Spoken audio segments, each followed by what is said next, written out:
Hey guys, welcome to episode 3. Since update number 2, I've overcome a ton of amazingly difficult obstacles with thanks to Paraxade and Joe TE Strikes Back. I'm not going to go into too many details about what exactly the problems were because it's quite boring and quite complicated, quite long. If anybody does want to know, I will explain in the comments. But for right now, I've got a lot of cool content to show you and the level is looking amazing and I'm super excited about it. But first, I just want to go over a quick build progression guide so everybody's completely understanding exactly where I am right now in the context of the level itself and in the larger context of the mod as a whole, including all the other levels from Sonic 1. Just to give you a brief rundown of how I'm progressing, let's take a quick look at this build guide. The way I'm working on this project is set up into individual progression tracks per level. I've separated the naming system in a way that works for me just at a quick glance. 0.4 to 0.5 are all alpha related content, which is where things start to get fleshed out a bit more, bulking out into something more visually appealing and understandable.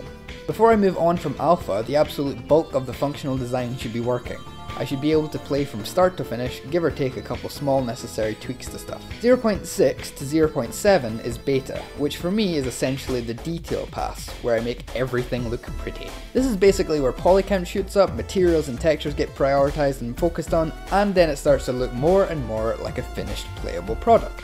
I plan to start releasing test builds from build version 0.7 onwards for you lot to try out and give me feedback on.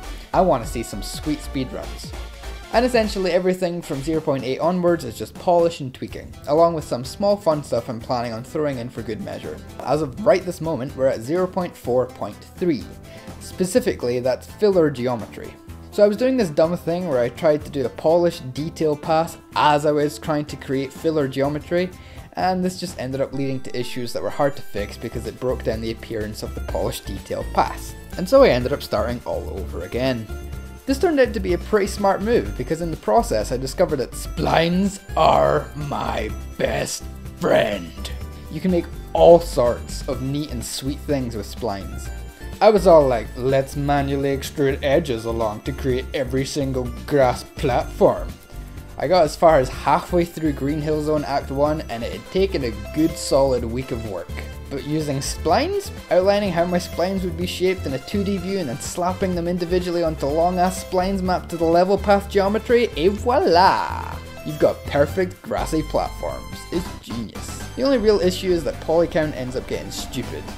Gotta do some quality control, which does take time, but I'll leave that for later and optimize as and when I need to. As of right now, I'm fleshing out building blocks of the level and will be indenting them in and polishing them up. Then it's on to fixing the collision data to more accurately reflect the appearance of the geometry. So anyway, yeah, I'm back on track. Life is settled. By the way, this isn't just stuff I've suddenly done in the last week or so just to make face. I'm always working on stuff as and when I can. I'm just terrible at communicating. Speaking of which, I will be doing regular updates on my Facebook page and my Twitter account regarding the project and anything else I'm doing at the time. I really need to start doing that as a regular thing, and it'd be awesome if you guys could join me in the awesomeness of the awesome. Awesome.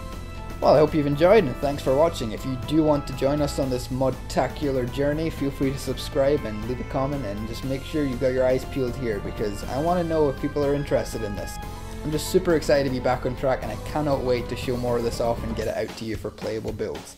Until then, I will be working my hardest. See you soon.